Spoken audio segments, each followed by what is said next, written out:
ខ្ញុំច្រៀងរឿងពិតជីវិតក្មេងពេលឈឺ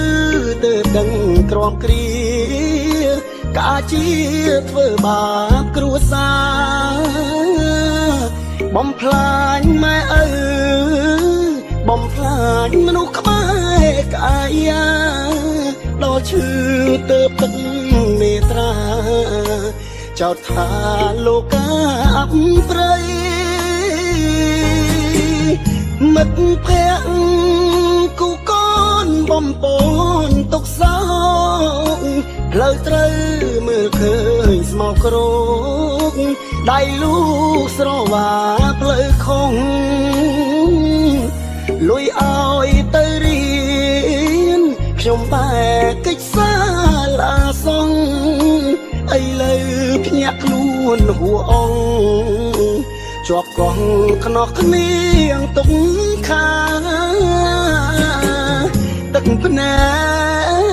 កក្មេងពីលជាងឌៀលលោកាយកពុកម៉ែខ្ញុំទៅណានេត្រាខ្ញុំមើលមិនឃើញ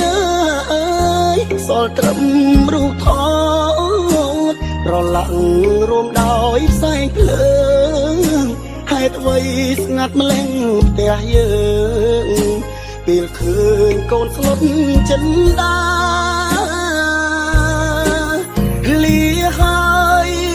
គ្រឿងញៀនបំពេញជីវិតលាពីក្មេងពីលឧក្រិដ្ឋផ្ដាំមិត្តជួយពិចារណាកុំឲ្យដូចខ្ញុំត្រូវរងសង្គមដៀលថាចង់ត្រឡប់ជុំគ្រួសារចិនដាបានត្រឹមសោកស្ដាយ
ទឹកភ្នែ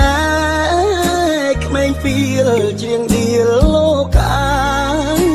យកពុកម៉ែខ្ញុំទៅណានេត្រាខ្ញុំមើលមិនឃើញអើយសល់ត្រឹមរូបថតប្រឡាក់រួមដោយផ្សែងភ្លើងហេតុអ្វីស្ងាត់ម្លេះផ្ទះយើងពេលឃើញកូនស្លុតចិនដាលាហើយគ្រឿងញៀនបំពេញជីវិតលាពីក្មេងពីលឧក្រិដ្ឋផ្ដាំមិត្តជួយពិចារណាកុំឲ្យដូចខ្ញុំត្រូវរងសង្គមដៀលថាចង់ត្រឡប់ជុំគ្រួសារចិនដាបានត្រឹមសោកស្ដា